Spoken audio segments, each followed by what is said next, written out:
Everyone, सभी को नमस्कार है, सभी को वेलकम है एवरीबॉडी। सो आज हम बोस-आइंस्टीन कंडेंसेशन के बारे में डिस्कस करने वाले हैं, जो कि बहुत इंपॉर्टेंट टॉपिक है और इसको हम डिटेल वे में समझेंगे, इसके ग्राफ प्लॉटिंग वगैरह करेंगे और इसको फिजिकली समझेंगे। और इसके बाद इससे रिलेटेड इंटरव्यूज में क्वेश्चन क्या-क्या पूछे जा सकते हैं उनको भी डिस्कस करेंगे। और ये इंटरव्यू के लिए बहुत इंपॉर्टेंट कॉन्सेप्ट है, क्योंकि जनरली इंटरव्यूज वगैरह में बोस-आइंस्टीन कंडेंसेशन से जरूर क्वेश्चन पूछते हैं। तो बोस-आइंस्टीन कंडेंसेशन को आज हम समझते हैं, इसके क्वेश्चन को जो कि इंटरव्यूज वगैरह में पूछे जा सकते हैं उनको डिस्कस करते हैं और अपनी प्रिपरेशन को और मजबूत बनाते हैं।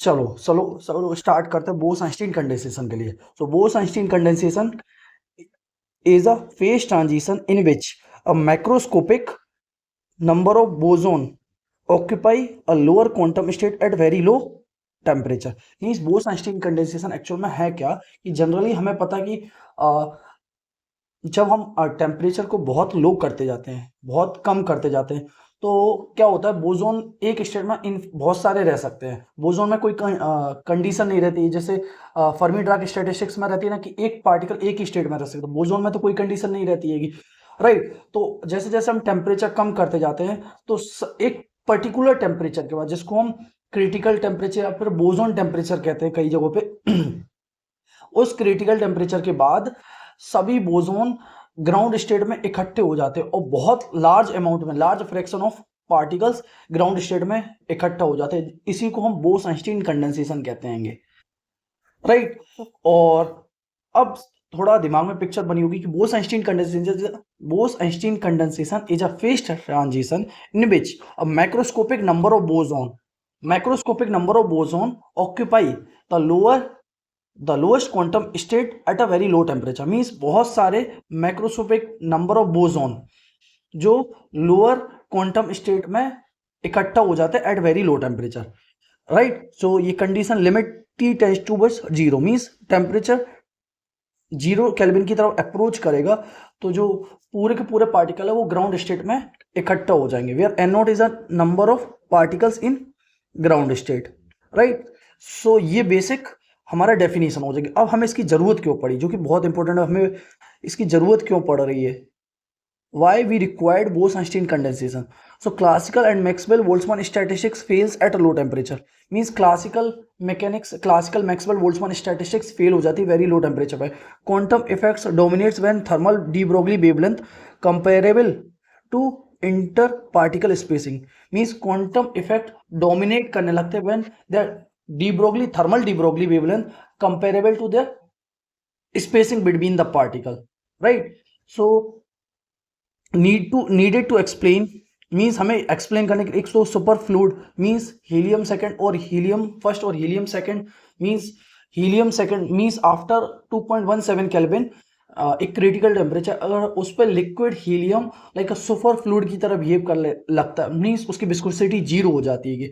लेजर कोहेरेंस को एक्सप्लेन करने के लिए, अल्ट्रा कोल्ड एटॉमिक गैसेस को एक्सप्लेन करने के लिए हमें बोस-आइंस्टीन कंडेंसेशन की, मींस ये फिनोमेना को एक्सप्लेन करने के लिए बोस-आइंस्टीन कंडेंसेशन की रिक्वायरमेंट थी। सबसे main example liquid helium means without resistance, एक बार लिक्विड को फ्लो करा दिया, लिक्विड हीलियम को, वो इनफाइनाइट टाइम तक फ्लो ही होता रहेगा क्योंकि उसमें विस्कोसिटी 0 हो जा रही है। इसका फिजिकल मीनिंग समझे हम, right. So at high temperature particle distributed over many states. Mean जैसे टेम्परेचर हाई होता है तो पार्टिकल डिस्ट्रीब्यूटेड होते हैं many over many states, means particle distribute होता है बहुत सारी स्टेट्स में। At very low temperature particle collapse into ground state, means सभी पार्टिकल्स ग्राउंड स्टेट में आ जाते हैं। System behaves like a single quantum wave function, means system behave like a single quantum wave function, macroscopic quantum phenomena, और ये हमारा macroscopic quantum phenomena है, right. अब इसके बाद मैथमेटिकल डेरिवेशन को समझने की कोशिश करते हैं, बट मैं पहले ही बता दे रहा हूं कि ये मैथमेटिकल डेरिवेशन इंटरव्यूज वगैरह में नहीं पूछते हैं, बस तुमसे वो बेसिक डेफिनेशन, बेसिक आइडिया पूछते हैं। और तुम्हें अगर उनको प्रोपोर्शनलिटी कांस्टेंट जैसे हम सीवी, टेम्परेचर वगैरह ये सब पूछेंगे ना, तो अगर तुम प्रोपोर्शनलिटी भी बता दोगे, क्योंकि उनको भी पता है कि मैथमेटिक्स बहुत डिफिकल्ट है। और लाइक जब हम मैथमेटिक्स जब कॉलेज यूनिवर्सिटी लेवल पे भी पढ़ते हैं ना, तो उसकी मैथमेटिक्स को हम जस्ट फाइनल रिजल्ट याद करते हैं, इसका मैथमेटिकल डेरिवेशन याद भी नहीं कर पाते हैं। सो इसलिए हम जस्ट इसको फिजिकली समझने की कोशिश करो और उसके इंपॉर्टेंट रिजल्ट को याद करने की कोशिश करें। सबसे पहले हमने बोस-आइंस्टीन डिस्ट्रीब्यूशन फंक्शन को यूज करा जिसमें n e is equal to 1 upon exponential e minus mu upon k B T minus 1। अब total number of particles n is equal to summation और convert into integral form. Integral form में means integration 0 to infinity density of states into function. Means इसको हमने क्या करा है, total number of particles को find करना है। सो हमने integration 0 to infinity density of states and then Bose-Einstein distribution function into dE. This we have do it. So हमें ये इंटीग्रल मिल गया। अब इसके बाद डेंसिटी ऑफ स्टेट्स हमें पता है 3 डायमेंशन में क्या होता है, v upon 4πh, v upon 4π square 2m upon h का स्क्वायर की पावर 3/2 e की पावर 1/2। अगर ये इतना याद भी ना हो तो बट ये याद रख लें, density of states directly proportional to e की पावर 1/2 इन 3 डायमेंशन। 3 डायमेंशन में ये फॉर्मूला वैलिड होता है। 3 डायमेंशन में e की पावर 1/2 प्रोपोर्शनल होता है। सो एक्साइटेड स्टेट पॉपुलेशन हम काउंट करें तो excited state population n excited is equal to 0 to infinity GE DE exponential e minus e upon KBT minus 1। So n excited जो हम calculate कर रहे होते हैं ना, तो उसकी वैल्यू एक्चुअल में निकल के आती है n excited is equal to v upon 2πm KBT upon h square की पावर 3/2, जिसमें जीटा 3/2 और जीटा 3/2 की वैल्यू ये एक्चुअल में एक सीरीज के फॉर्म में बनती है और इसकी वैल्यू हम लिखते हैं 2.61 2.61 2.61, राइट। इसलिए तो बोला इसकी मैथमेटिक्स बहुत डिफिकल्ट है। और इसी से हम अपना क्रिटिकल टेम्परेचर की वैल्यू कैलकुलेट करते हैं, जिसमें आता है एच स्क्वायर अपॉन 2πm और जीटा की वैल्यू हमें पता है 1/2। तो हम ये जीटा की वैल्यू हम उठा के रख देंगे 1/2.61 n/v की पावर 2/3। सो इसमें इंपॉर्टेंट पॉइंट, अगर ये फॉर्मूला याद भी ना हो तो हमें इसमें क्या याद रखना कि क्रिटिकल टेम्परेचर ये क्या है, particle density. Means critical temperature is directly proportional to n की पावर 2/3। मीन्स पार्टिकल डेंसिटी के 2/3 प्रोपोर्शनल है, राइट। सो पार्टिकल डेंसिटी के 2/3 प्रोपोर्शनल है। अब इसके बाद कंडेंसेशन फ्रैक्शन, एक कंडेंसेशन फ्रैक्शन और होता है, means n0 upon n is equal to 1 minus T. और हाँ, इसका फिजिकल मीनिंग और समझ ले कि क्रिटिकल टेम्परेचर मीन्स वह टेम्परेचर, मीन्स जिसके बाद अगर क्रिटिकल टेम्परेचर वह टेम्परेचर मीन्स अगर टेम्परेचर तुम्हारा क्रिटिकल टेम्परेचर से कम हो जाए तो पार्टिकल ग्राउंड स्टेट में जमा होने जाए, जमा इकट्ठे होना स्टार्ट हो जाएंगे। अगर तुम्हारा temperature greater than critical temperature हो जाएगा तो पार्टिकल हायर एक्साइटेड स्टेट में मूव कर जाएंगे, means like a normal state. और अगर तुम्हारा temperature less than critical temperature तो वो कंडीशन बचाएगी बोस-आइंस्टीन कंडेंसेशन की, मीन्स जिसमें पार्टिकल ग्राउंड स्टेट में बहुत सारे प्रेजेंट हो जाते हैं। सो कंडेंसेशन फ्रैक्शन एक पैरामीटर और जिसको हमने डिफाइन कर रखा है, मीन्स हमें ये बताता कि ग्राउंड स्टेट के particle with respect to temperature किस तरीके से वेरी कर रहे होते हैं। जैसे जैसे हम टेम्परेचर को बढ़ाते हैं तो पार्टिकल किस तरीके से मूव करते हैं, n0 upon n is equal to 1 minus T upon T C की पावर 3/2। मीन्स हमें ये बता रहा है कि ग्राउंड स्टेट पे देखो बहुत सारे पार्टिकल जमा, जैसे जैसे हम टेम्परेचर बढ़ाएंगे तो पार्टिकल की संख्या कम हो रही है। At T greater than critical temperature particle higher state में मूव करना स्टार्ट कर देते हैं। ये ग्राफ हमें यही शो कर रहा है, राइट। अब इसके बाद एक हमें पैरामीटर और चाहिए होता है एवरेज एनर्जी। एवरेज एनर्जी को जो कि हम कैलकुलेट कर रहे होते हैं, एवरेज एनर्जी को कैसे कैलकुलेट करते हैं, integration average energy g E f E d E divided by integration g E f E d E. So इसको कैलकुलेट करते हैं तो हमारी एवरेज एनर्जी निकल के आती है 0.55 n की भी टी की पावर 5/2 अपॉन टी की पावर 3/2। तो मैं कह रहा हूँ ये फॉर्मूला याद नहीं भी हो तो भी कोई बात नहीं, बट हमें ये याद रखना average energy is directly proportional to T की power 5। Average energy is directly proportional to T की पावर 5। अगर एवरेज एनर्जी पता चल गई तो अब हीट कैपेसिटी भी कैलकुलेट कर सकते हैं। हीट कैपेसिटी हमारा क्या हो जाएगा, हमें पता है CV is equal to del upon del E at constant volume. So हमें पता है टेम्परेचर के साथ डिफरेंशिएट होना आएगा, तो 5/2 का differentiation means CV is equal to 5/2 0.55 n की भी टी अपॉन टी सी की पावर 3/2, राइट। सो स्पेसिफिकेट आ जाएगी। अब इसको अभी डायग्राम के थ्रू समझेंगे। मीन्स इंपॉर्टेंट पॉइंट जो कि हमें याद रखा है, average energy directly proportional to T की पावर 5/2 और specific heat at constant volume is directly proportional to T की पावर 3/2। इसका ग्राफ जो कि अभी ऊपर हम डिस्कस कर चुके हैं, N naught upon N divided by T upon T C, means ground state में पार्टिकल बहुत ज़्यादा इकट्ठे हो जाते हैं। जैसे जैसे टेम्परेचर बढ़ाते जाते हो, क्रिटिकल टेम्परेचर की ओर अप्रोच करते हो, ये वैल्यू घटती जाती है, राइट। इसी को कंडेंसेशन फ्रैक्शन भी कहते हैं। अब इसके बाद एक ग्राफ और है जो कि specific heat at constant volume का ग्राफ है। इसको समझने के लिए देखो, अगर टेम्परेचर हमारा लेस देन क्रिटिकल टेम्परेचर है तो हमारी specific heat C V 1/5/2 into 0.55 N k B T upon T C की पावर 3/2। और अगर हमारा temperature greater than critical temperature है तो हमारी हीट कैपेसिटी क्या हो जाएगी 3/2 के बी, जो कि लाइक क्लासिकल गैस इक्वेशन जो कि हमें बताती है ना 3/2 के बी या फिर 3/2 are.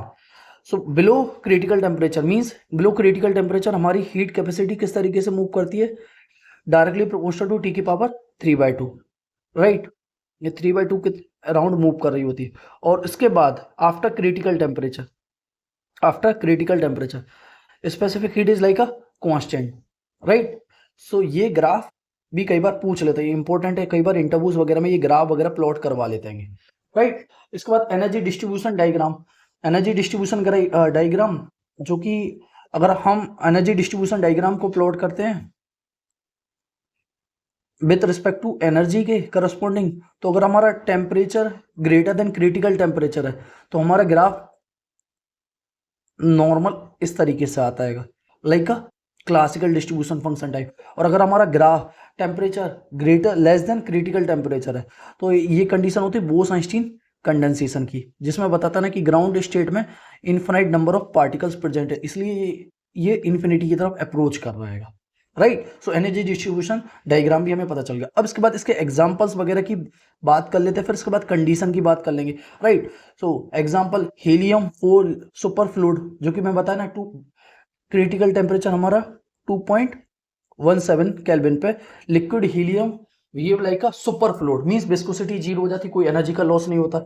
Ultra cold rubidium atoms laser photons, इसमें फोटोन कंडेंसेशन हो जाते हैं, राइट। अब इसके बाद condition for Bose Einstein condensation energy हमें पता है डायरेक्टली प्रोपोर्शनल टू के की पावर एस है। Density of states are directly proportional to E की power D by S minus 1।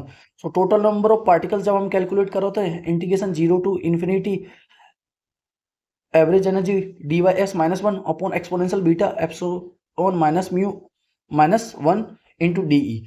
इसमें कंडीशन जो कि बोस-आइंस्टीन कंडेंसेशन के लिए कंडीशन है कि डी ये वैल्यू पॉजिटिव होनी चाहिए, right. D by S minus 1 is greater than 0 means D by S greater than 1 means D will be greater than S, means ये हमें शो कर रहा है कि Bose-Einstein condensation is only possible for 3 dimension. Bose-Einstein condensation is possible for 3 dimension and mass and Bose-Einstein condensation is also valid for mass heavy boson और massless boson के लिए Bose-Einstein condensation is not valid because photons हमें पता है photons is massless, तो उनके लिए chemical potential 0 हो जाता है, इसलिए मासलेस बोसोन के लिए Bose-Einstein condensation is not possible. Mass heavy boson जिसका मास हो उनके लिए बोस-आइंस्टीन कंडेंसेशन पॉसिबल होता है। आई होप कि ये भी समझ आ गया होगा हमारे लिए। अब इसके बाद हम नेक्स्ट मूव करते हैं सिग्निफिकेंस के बारे में। सिग्निफिकेंस की बात करें हम, demonstrate quantum mechanics at macroscopic level. Quantum mechanics को डेमोन्स्ट्रेट करता है at macroscopic level. Basis for quantum computing का बेसिस भी है। Used in precision measurement, explain super fluidity and coherence, right. अब इसकी लिमिटेशन की बात करें हम, लिमिटेशन की बात करें, ideal gas assumption means no interaction, means real gas system में एक बोसोन दूसरे बोसोन के साथ डेफिनेटली इंटरेक्ट करेगा, बट हमने इसमें एज्यूम करें कि कोई इंटरेक्शन नहीं होगा। Real system requires interaction correction. Difficult experimental realisation, difficult experimental realisation क्योंकि ये 1995 में इसको एक्सपेरिमेंटली हमने पाया था कि बोस-आइंस्टीन कंडेंसेशन का, और जबकि इसका थ्योरेटिकल फ्रेमवर्क 1925 में बोसोन और आइंस्टीन ने दिया था। Works mainly for boson only. इसकी सक्सेस की बात करें so first observed in 1995 and Nobel prize जिसको 2001 में दिया गया। Ultra cold atom physics revolution, ultra cold atom physics revolution, application in atomic physics, quantum stimulation system वगैरह में भी इसका यूज होगा। अब इसकी कंक्लूजन की बात करें, हम बोस-आइंस्टीन कंडेंसेशन की कंक्लूजन की बात करें, so Bose Einstein condensation is a remarkable quantum phase transition when where macroscopic occupation of ground state occurs. Means Bose Einstein condensation एक रिमार्केबल क्वांटम फेज ट्रांजिशन है, और Bose Einstein condensation is also second order phase transition, क्योंकि इसमें latent heat तो involve ही नहीं है। Where macroscopic occupation of ground state occur, means macroscopic means large number of particles ground state में प्रेजेंट होते हैं। और bridging microscopic quantum mechanics, bridge का काम करा microscopic quantum mechanics and microscopic physics का, राइट। सो बोस-आइंस्टीन कंडेंसेशन बहुत इंपॉर्टेंट टॉपिक है, इसको एक बार और लेक्चर में दोबारा देख लेना, बट ये इंपॉर्टेंट है क्योंकि इंटरव्यूज वगैरह में इससे क्वेश्चन जरूर पूछेंगे, राइट। सो अब हम इंटरव्यूज में क्वेश्चन किस टाइप से पूछे जा सकते हैं बोस-आइंस्टीन कंडेंसेशन से, इसको एक बार और डिस्कस कर लेते हैं। तो सबसे पहला क्वेश्चन इंटरव्यूज वगैरह में पूछते हैं, what is Bose-Einstein condensation. So what is Bose-Einstein condensation? So Bose-Einstein condensation is a phase transition where macroscopic number of boson occupies the ground state at low temperature. Means Bose-Einstein condensation is a phase transition where a macroscopic number of boson occupy the ground state at low temperature. Means बहुत सारे particles जमा हो जाते हैं ground state में below critical temperature. System behaves like a single quantum entity, wave function overlap कर जाते हैं, इसलिए boson is like a indistinguishable particle. Why does Bose-Einstein condensation occur only for boson? Boson follow Bose-Einstein statistics, so n is equal to 1 upon exponential e minus mu upon kBt minus 1, no restriction on occupation, means इस पर कोई restriction नहीं होती, means एक state में infinite number of particles present हो सकते हैं। Fermions obey Pauli exclusion principle, so can not condense into single state, right? What is the role of chemical potential? What is the role of chemical potential at condensation? Means जब condensation होता है means at temperature tending towards critical temperature, chemical potential tending towards zero, so ground state become highly populated, means ground state बहुत high populated, mean बहुत सारे particle जम हो जाते हैं ग्राउंड स्टेट में। Drive condition for Bose Einstein condensation जो हम ऑलरेडी ड्राइव कर चुके हैं, अब इसको और समझ आ रहा होगा। N is total number of particles पता करना, 0 to infinity GeDE exponential E upon kBt minus 1. So Bose-Einstein condensation occurs when excited state cannot hold all particles, means excited state सब particles को hold ना करे, right? और excess particle go to the ground state, means बहुत सारे particle go कहाँ जाए, ground state में जाए, इसी को हम condensation कहते हैं, right? So, बहुत सारे particle इकट्ठा हो जाए। What is the critical temperature? और इसका फिजिकल मीनिंग भी समझते हैं। क्रिटिकल टेम्परेचर जो कि बहुत इंपॉर्टेंट इंटरव्यूज वगैरह पूछते हैं, क्रिटिकल टेम्परेचर को होगा H square upon 2 pi m k B T 1/2.61, हमें पता है जीटा की वैल्यू 2.61 है, सो 1/2.61 एन बाई बी की power 2/3, means critical temperature is directly proportional to density की power 2/3, right. So below this temperature quantum effects dominate, and अगर इससे ज्यादा टेम्परेचर जाएंगे तो हमारा क्वांटम इफेक्ट्स कन्वर्ट हो जाएगा क्लासिकल में। So below this temperature quantum effects dominate करते हैं। What is condensation fraction? Condensation fraction क्या होता है? N naught upon N is equal to 1 minus T upon T C के power 3/2। So growth of macroscopic occupation, means ये हमें बताता है कि किस तरीके से पार्टिकल जमा होते हैं क्रिटिकल ग्राउंड स्टेट में, और इसका हम ग्राफ भी प्लॉट करे थे, राइट, जिसमें हमने यहाँ टोटल नंबर ऑफ पार्टिकल्स और यहाँ टेम्परेचर लिया था। जैसे जैसे ग्राउंड स्टेट में बहुत सारे पार्टिकल होते हैं, जैसे जैसे टेम्परेचर क्रिटिकल टेम्परेचर की ओर अप्रोच करता है तो पार्टिकल ग्राउंड स्टेट से निकल के एक्साइटेड स्टेट में जाने लगता है। तो ये शो करता है growth of macroscopic occupation, means किस तरीके से पार्टिकल जम होते ग्राउंड स्टेट में विद रिस्पेक्ट टू टेम्परेचर। और अगर जैसे हम इसी में अगर इस इक्वेशन हम T is equal to T C, means temperature अगर हमारा क्रिटिकल टेम्परेचर हो जाए तो ऑक्यूपेशन 0 हो जाता है। Y? Bose-Einstein condensation is a phase transition, non-analytic change in thermodynamic quantities at T is equal to Tc, means non-analytic change in thermodynamic quantities at T is equal to Tc. So macroscopic quantum states appear suddenly means macroscopic. हम generally अभी तक microscopic quantum state पढ़े थे, macroscopic quantum states appear suddenly, एकदम से change हो जाता है। इसलिए बोस-आइंस्टीन कंडेंसेशन को हम सेकंड ऑर्डर फेज ट्रांजिशन कहते हैं, सेकंड ऑर्डर फेज ट्रांजिशन कहते हैं। What is density of states? What is density of states? So G in 3 dimension में हमें पता है G is directly proportional to energy की power 1/2।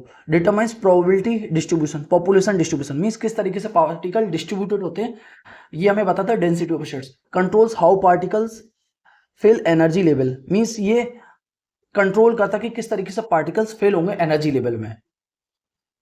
Y no Bose Einstein condensation in 1 and 2 dimension, जो मैं अभी पढ़ा, जब हम लेक्चर में डिस्कस कर रहे थे मैं बताता कि Bose-Einstein condensation is only possible for 3 dimension only possible. 1 dimension और 2 डायमेंशन में Bose Einstein condensation is not possible because integral diverges means integral diverge कर जाता है। No finite T C means कोई फाइनाइट टेम्परेचर नहीं होता, critical temperature. Quantum fluctuation prevents condensation means quantum fluctuate कर prevent करते हैं कंडेंसेशन से। मींस 1 डायमेंशन और 2 डायमेंशन में Bose Einstein condensation is not possible, 3 dimension में ही बोस-आइंस्टीन कंडेंसेशन इज पॉसिबल, क्योंकि हमने देखा था टोटल नंबर ऑफ पार्टिकल्स में जिसमें इंटीग्रल आता वो फ्लक्चुएट कर जाता मींस डाइवर्ज कर जाता मींस उसकी वैल्यू फाइंड कर पाना पॉसिबल नहीं होता है। और quantum fluctuation prevents condensation means quantum fluctuation है वो प्रिवेंट करते हैं कंडेंसेशन होने से। What is thermal wavelength? What is thermal wavelength, जो कि बहुत इंपॉर्टेंट है कि हम इस डी ब्रोगली थर्मल वेवलेंथ से हम पता कर पाते कि क्वांटम बिहेवियर अप्लाई है कि क्लासिकल बिहेवियर है। अगर हमारी डी ब्रोगली थर्मल वेवलेंथ है, अगर उसका रेंज हमारे सेपरेशन मींस 2 पार्टिकल के सेपरेशन के बराबर हो जाए तो क्वांटम इफेक्ट्स एप्लीकेबल हो जाते हैं। और हमारी de Broglie wavelength less than separation हो तो क्लासिकल मैकेनिक्स एप्लीकेबल होते हैं। Bose Einstein condensation occurs when de Broglie wavelength is nearly equal to interspacing particle, जो कि मैं बताना कि यहाँ quantum effects quantum mechanics applicable हो जाती है मींस इनडिस्टिंग्विशेबल, पार्टिकल को हम डिस्टिंग्विश ही नहीं कर पाते। Explain experimental observation in Bose-Einstein condensation, Bose-Einstein condensation experimentally so observed in ultra cold alkali gas in 1995। atoms acts coherently like a matter waves means atom act coherently like a matter waves। what happens to entropy? what happens to entropy? entropy के साथ क्या होता है? entropy decreases sharply below near TC means entropy decrease करती है sharply below TC means below critical temperature entropy decrease कर जाती है। system become ordered quantum states means system become ordered quantum state means entropy tending towards 0। relation between with superfluid, Bose-Einstein condensation explains superfluid helium behavior।